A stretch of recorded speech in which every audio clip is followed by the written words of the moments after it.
नमस्कार। State live में आपका स्वागत है। मैं हूं माधवी पांडे आपके साथ। सबसे पहले बात करेंगे झारखंड की।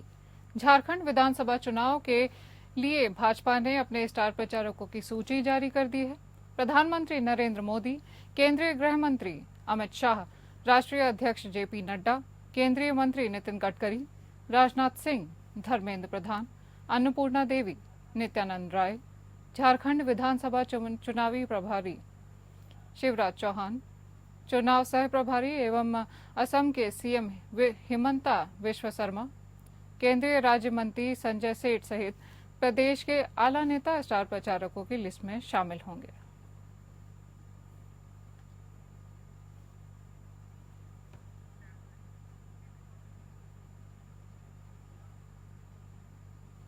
बीजेपी प्रदेश अध्यक्ष बाबूलाल मरांडी ने विपक्ष के परिवारवाद के आरोप पर बड़ा बयान दिया है। उन्होंने कहा है कि घर के लोगों को अगर चुनाव लड़ाया जाता है तो यह परिवारवाद नहीं है। परिवारवाद का मतलब जिसके नाम से पार्टी चलती हो। भाजपा विधायक बिरंची नारायण के नामांकन में शामिल होने पहुंचे बाबूलाल मरांडी ने बोकारो में पत्रकारों से बात करते हुए यह बात कही। उन्होंने कहा कि भाजपा का जो 5 प्रण है उसको लेकर हम लोग चुनाव लड़ने जा रहे हैं। घर की पत्नी, बहू और बेटे को अगर टिकट देकर चुनाव लड़ाया जाता है तो इसे परिवारवाद नहीं कहा जा सकता।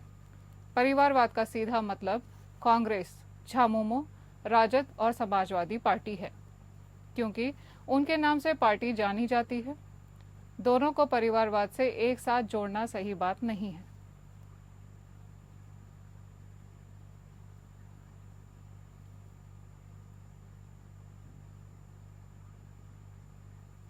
बोकारो विधानसभा से एनडीए के प्रत्याशी बिरंची नारायण ने नामांकन के बाद एपीएन न्यूज से की खास बातचीत।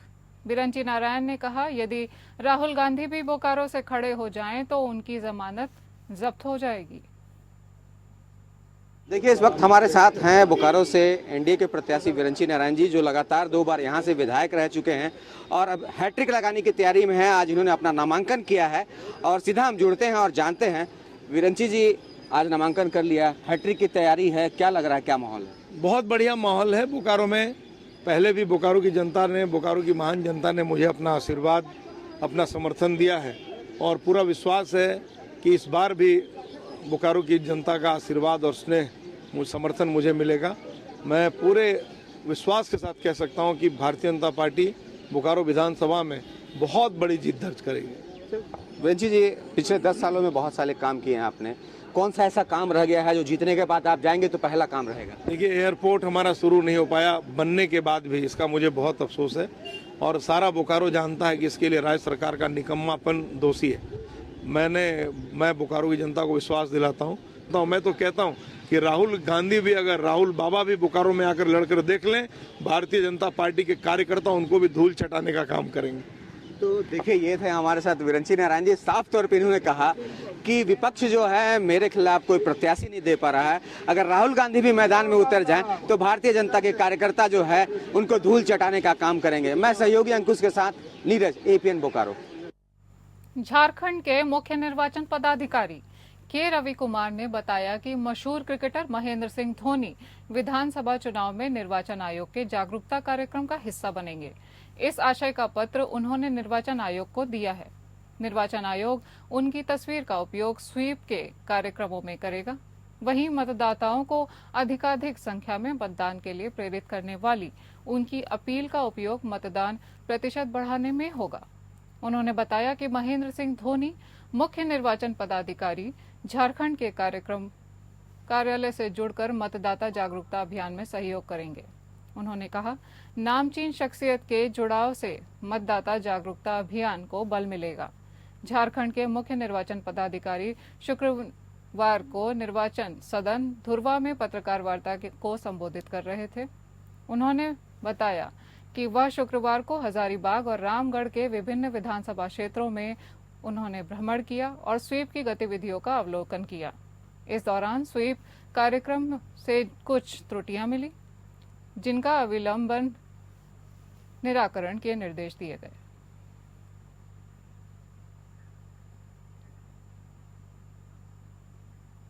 गढ़वा शहर के पुरानी बाजार के गल्लापट्टी स्थित अन्नपूर्णा मंदिर में गढ़वा विधायक सह मंत्री मिथिलेश कुमार ठाकुर अपनी बेटी के जन्मदिन पर अपनी पत्नी चंचला ठाकुर और बेटियों के साथ पूजा अर्चना करने पहुंचे। पूजा अर्चना करने के बाद मंत्री, उनकी पत्नी और बेटियों ने भक्तों के बीच प्रसाद का वितरण किया। इस मौके पर चंचला ठाकुर ने कहा कि मेरे पति मिथिलेश कुमार ठाकुर का लगाव गढ़वा से शुरू से ही रहा है। मेरे पति का बचपन गढ़वा में ही बीता है, इसलिए गढ़वा को अच्छी तरह से जानते हैं। चंचला ने कहा कि 2 बार चुनाव हारने के बाद भी मेरे पति मिथिलेश कुमार ठाकुर गढ़वा को नहीं भूल पाए। उसके बाद मेरे पति मिथिलेश ठाकुर ने वर्ष 2019 में चुनाव लड़े।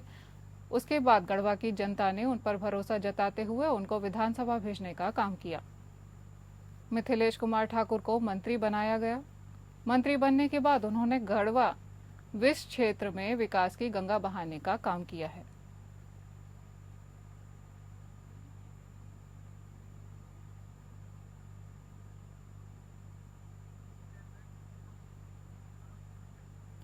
झारखंड में इंडिया महागठबंधन पूर्ण बहुमत की सरकार बनाने के लिए जन आशीर्वाद यात्रा 2024 कर रही है। इस क्रम में कुमार जयमंगल सिंह ने जनसंपर्क अभियान तेज करते हुए बेरमो विधानसभा के अंतर्गत पेटरवार प्रखंड के चलकरी उत्तरी पंचायत पहुंचे। साथ ही चलकरी दक्षिणी पंचायत, चांदो पंचायत के साथ जरीडीह प्रखंड अंतर्गत बेलडीह पंचायत, चिलगड़ा पंचायत के विभिन्न स्थानीय में आयोजित जनसंपर्क में सम्मिलित भी हुए। इस दौरान उन्होंने बड़ों का आशीर्वाद लिया और समर्थन प्राप्त भी किया। साथ ही सब लोगों के प्यार आशीर्वाद के लिए आभार प्रकट किया। वहीं मीडिया से बात करते हुए उन्होंने कहा कि मुख्यमंत्री हेमंत सोरेन सरकार की मुख्यमंत्री मैया सम्मान योजना गरीब महिलाओं के लिए मददगार बनी है। आपके मतदान के आशीर्वाद से फिर से हेमंत सोरेन की सरकार बनेगी और दिसंबर से अब 1000 के बदले 2500 रुपए महिलाओं को मिलेगा। भाजपा महिलाओं को मिलने वाली राशि को बंद करना चाहती है। ऐसे छलावा देने वालों से सावधान रहें।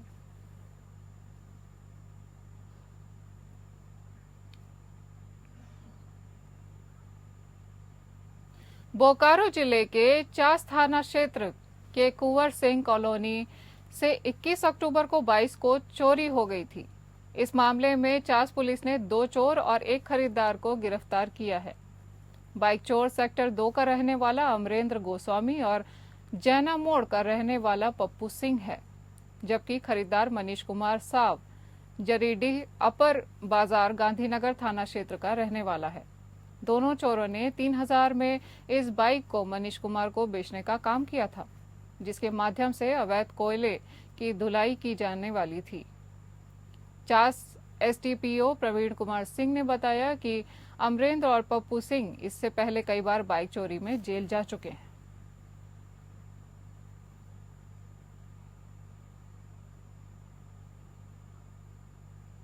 अब खबर बिहार से, जहां मुख्यमंत्री नीतीश कुमार ने लोक आस्था के महापर्व छठ 2024 के मद्देनजर छठ घाटों का निरीक्षण किया। उन्होंने स्टीमर द्वारा नासरीगंज घाट के कंगन घाट तक के विभिन्न गंगा घाटों का जायजा लिया। निरीक्षण के दौरान मुख्यमंत्री ने घाटों की सफाई, सुरक्षा एवं स्वच्छता के संबंध में अधिकारियों को आवश्यक दिशा निर्देश दिए। मुख्यमंत्री ने अधिकारियों को निर्देश देते हुए कहा कि छठ व्रतियों को अर्घ्य देने में कोई परेशानी न हो, इसकी व्यवस्था सुनिश्चित करें। छठ व्रतियों की सुविधाओं का विशेष ख्याल रखा जाए। छठ व्रतियों की सुरक्षा को ध्यान में रखते हुए छठ घाटों का निर्माण भी किया जाए। गंगा नदी के जलस्तर एवं प्रवाह को देखते हुए छठ घाटों पर सुरक्षा के पुख्ता इंतजाम रखें। छठ घाटों के पास सुरक्षा के दृष्टिकोण से मजबूत बैरिकेडिंग कराएं। घाटों के पहुंच पथ एवं गंगा नदी किनारे की सड़कों के पास भी छठ व्रतियों के सुचारू आवागमन के लिए बैरिकेडिंग लगाएं।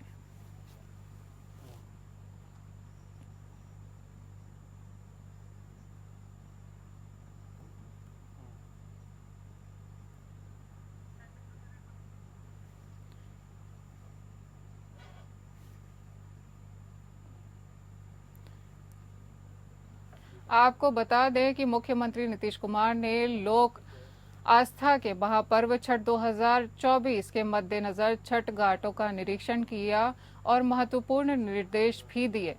उन्होंने स्टीमर द्वारा नासरीगंज घाट से कंगन घाट तक के विभिन्न गंगा घाटों का भी जायजा लिया। निरीक्षण के दौरान मुख्यमंत्री ने घाटों की सफाई, सुरक्षा एवं स्वच्छता के संबंध में अधिकारियों को आवश्यक दिशा निर्देश दिए। मुख्यमंत्री ने अधिकारियों को निर्देश देते हुए कहा कि छठ व्रतियों को अर्घ्य देने में कोई परेशानी न हो, इसकी खास व्यवस्था सुनिश्चित करें। छठ व्रतियों की सुविधाओं का विशेष ख्याल रखा जाए और उनकी सुरक्षा को मद्देनजर रखते हुए छठ घाटों का निर्माण करा जाए। गंगा नदी के जल स्तर एवं प्रवाह स्तर को देखते हुए छठ घाटों पर सुरक्षा के पुख्ता इंतजाम होने चाहिए। छठ घाटों के पास सुरक्षा के दृष्टिकोण से मजबूत बैरिकेडिंग कराई जानी चाहिए। घाटों के पहुंच पथ एवं गंगा नदी किनारे की सड़कों के पास भी छठ व्रतियों के सुचारू आवागमन के लिए बैरिकेडिंग लगाएं। यह मुख्यमंत्री का निर्देश रहा।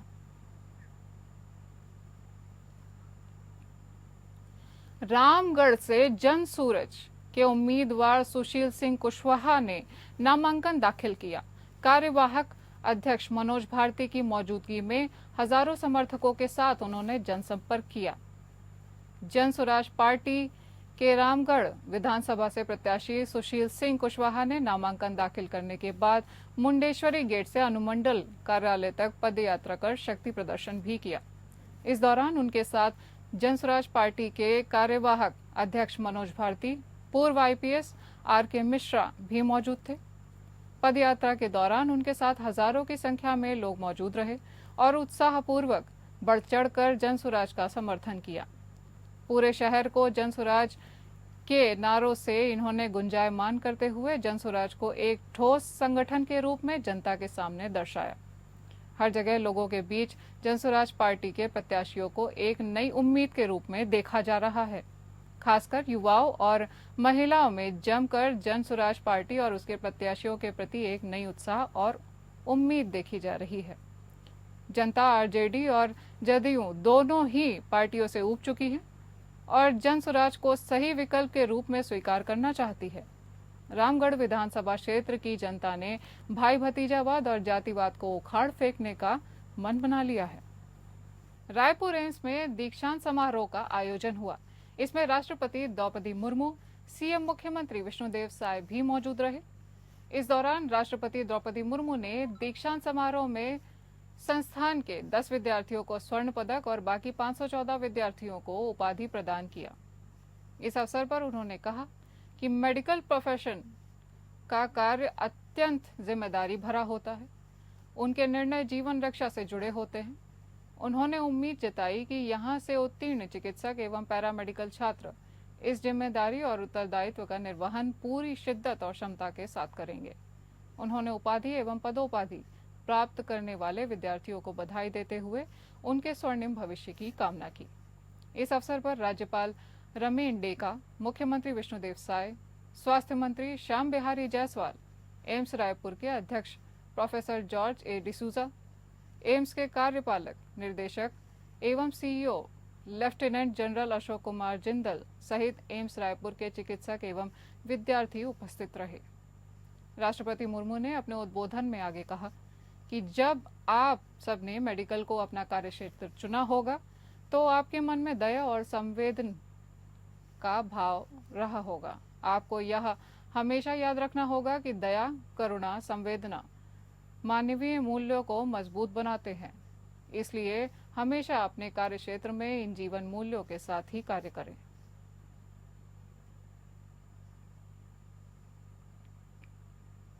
2018 के विधानसभा चुनाव में छत्तीसगढ़ की जनता ने कांग्रेस को बड़ा जनादेश दिया था, लेकिन कांग्रेस ने छत्तीसगढ़ को अपराध का गढ़ बना दिया था, भ्रष्टाचार का चारागाह बना दिया था। इसलिए 5 ही साल में छत्तीसगढ़ की जनता ने उसे उखाड़ के फेंक दिया। कांग्रेस सरकार में भ्रष्टाचार करने वाले आज जेल में हैं और कई जेल जाने की तैयारी में हैं। इसलिए रायपुर दक्षिण के उपचुनाव में कांग्रेस को ऐसी मजा चखाना है कि ये लोग राजनीति भूल जाएं।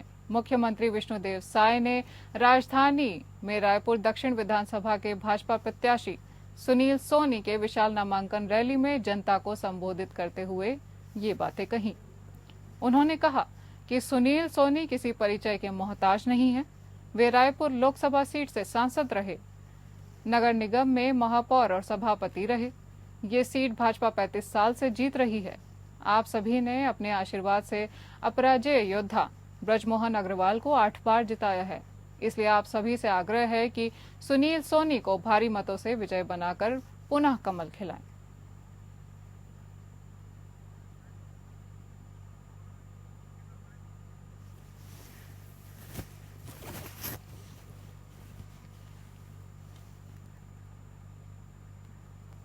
छत्तीसगढ़ के बलरामपुर के कोतवाली थाना क्षेत्र में एक युवक की आत्महत्या के मामले के बाद जिले में बवाल मच गया और गुस्साए लोगों ने बीती रात थाने में जमकर तोड़फोड़ कर दी। वहीं युवक का शव जिला चिकित्सालय से ले जाते समय ग्रामीणों और पुलिस के बीच तनाव भी पैदा हो गया। वहीं आक्रोशित लोगों और पुलिस के बीच जमकर पत्थरबाजी देखने को मिली, जहां पुलिस आम लोगों से बचते और भागते हुए नजर आई। बलरामपुर जिले में इस घटना के बाद आज महिलाओं ने महिला पुलिसकर्मियों के साथ मारपीट की और एडिशनल एसपी व महिला आरक्षकों पर पत्थरों से हमला भी किया। इधर पुलिस ने स्थिति को नियंत्रित करने के लिए भारी बल तैनात किया है, लेकिन ग्रामीणों में नाराजगी बरकरार है। इन्हीं सब के बीच मृतक के पिता का भी बयान आया है, जिसमें इन्होंने पुलिस पर गंभीर आरोप लगाए हैं। गांव वालों का आरोप है कि पुलिस शव को जबरदस्ती लेकर जा रही है, जिससे उनकी नाराजगी और बढ़ गई है। अस्पताल चौक पर ग्रामीणों और पुलिस के बीच नोकझोंक जारी है।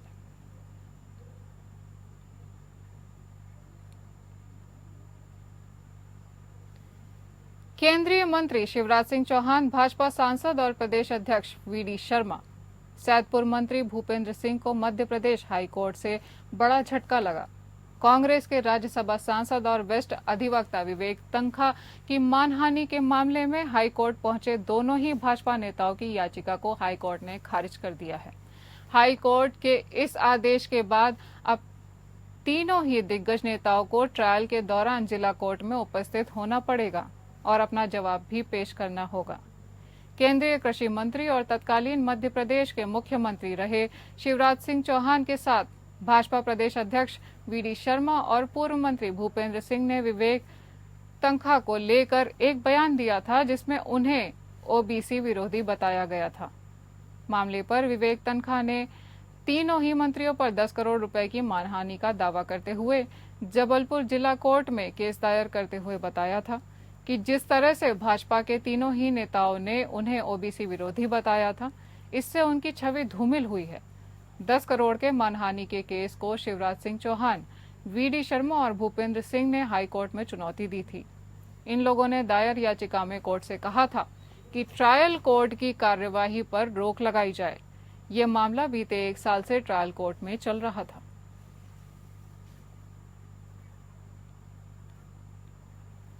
भारत की मेजबानी में मुंबई में संपन्न हुए पैरा आर्म रेसलिंग चैंपियनशिप में मुरैना के दिव्यांग रेसलर निरंजन उर्फ रिंकू गुर्जर ने गोल्ड मेडल जीतकर मध्य प्रदेश और देश का नाम रोशन किया है। दिव्यांग रेसलर मूलतः मुरैना जिले के टीकरी गांव का रहने वाले हैं। ये प्रतियोगिता 19 से 26 अक्टूबर तक आयोजित की गई। इसमें पैरा रेसलर रिंकू गुर्जर ने गोल्ड मेडल जीतकर एशिया में देश का मान बढ़ाया। गोल्ड मेडल जीतकर स्वदेश लौटे रेसलर रिंकू गुर्जर ने जिला प्रशासन से मिली मदद के लिए धन्यवाद भी दिया। रेसलर रिंकू का कहना है कि मुझे विश्वास है कि मैं अगली बार में विश्व विजेता बनकर अपने देश का और मान बढ़ाऊंगा। यदि आगे भी प्रशासन मेरी मदद करे तो मैं अगली बार विश्व स्तर पर गोल्ड मेडल जीतकर देश का नाम रोशन करूंगा।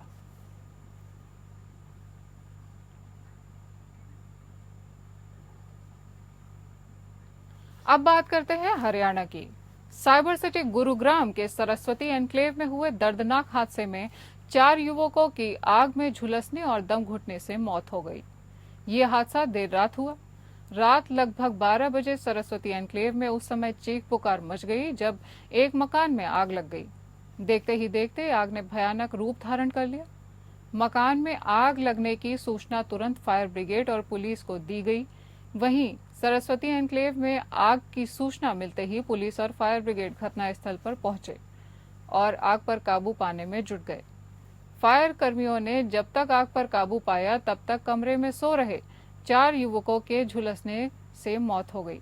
वहीं आरडब्ल्यूए के अध्यक्ष सुखबीर यादव की माने तो आग की सूचना देने के लगभग आधे घंटे की देरी से फायर ब्रिगेड की गाड़ियां पहुंची, जबकि घटनास्थल से फायर ब्रिगेड विभाग लगभग 500 मीटर की दूरी पर है।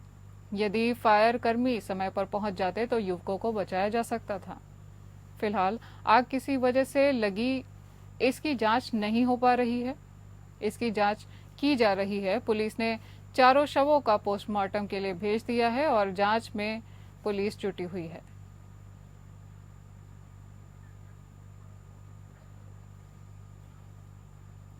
अब बात करते हैं उत्तर प्रदेश की।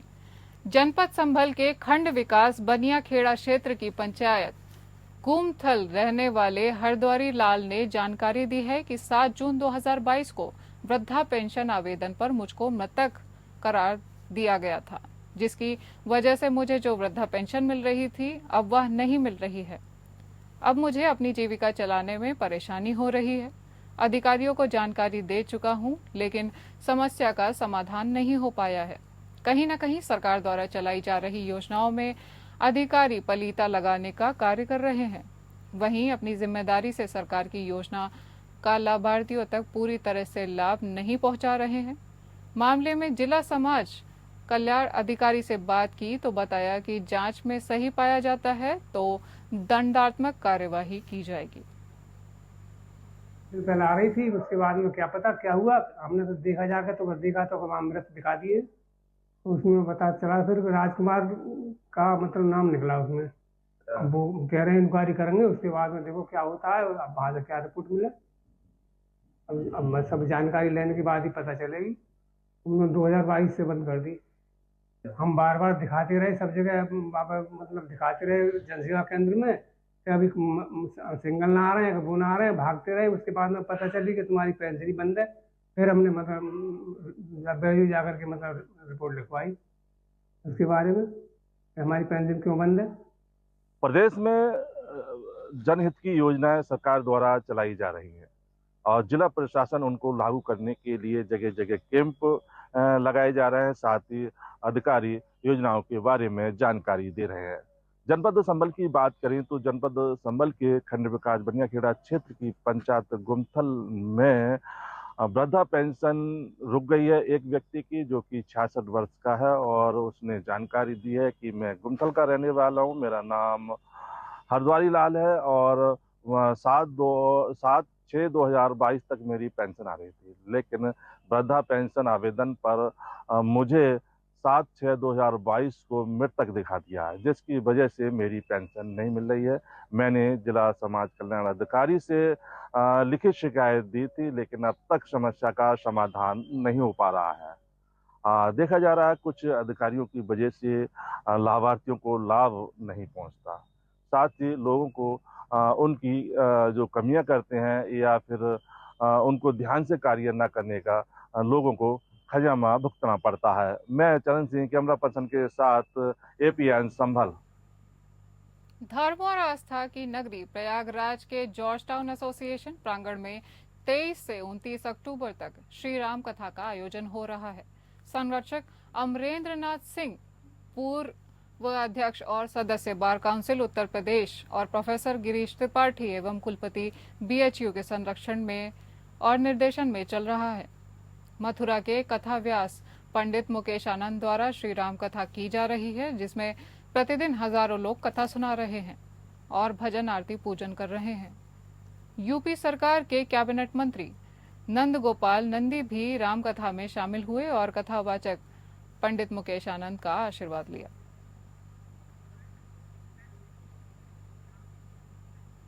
अयोध्या में दीपोत्सव 2024 को लेकर तैयारियां अंतिम चरण दल तक पहुंच चुकी हैं। दीपोत्सव पर सुरक्षा की तैयारियों को देखते के लिए IDG Lucknow zone SB Shirodkar Ayodhya पहुंचे। राम की पैड़ी, सरयू तट, लता मंगेशकर चौक समेत प्रमुख संवेदनशील स्थानों स्थलीय निरीक्षण किया। ADG Lucknow zone ACP SB Shirodkar ने मीडिया से बात करते हुए कहा कि दीपोत्सव हमेशा से महत्वपूर्ण प्रोग्राम रहा है। प्राण प्रतिष्ठा के बाद यह पहला है कि दीपोत्सव है। इसका विशेष महत्व है। बड़ी संख्या में श्रद्धालुओं के आगमन की इस बार उम्मीद है, जिसे देखते हुए तैयारियां की जा रही हैं। मुख्य रूप से क्राउड कंट्रोल और आतिशबाजी को लेकर सुरक्षित ढंग से संपन्न कराना है। एडीजी लखनऊ जोन ने बताया कि सभी व्यवस्थाएं पूर्व के भांति ही की जा रही हैं। इस बार अधिक श्रद्धालुओं के रामनगरी में पहुंचने के आसार हैं। उस लिहाज से भी प्रशासन और पुलिस दोनों तैयारियों में जुटा हुआ है।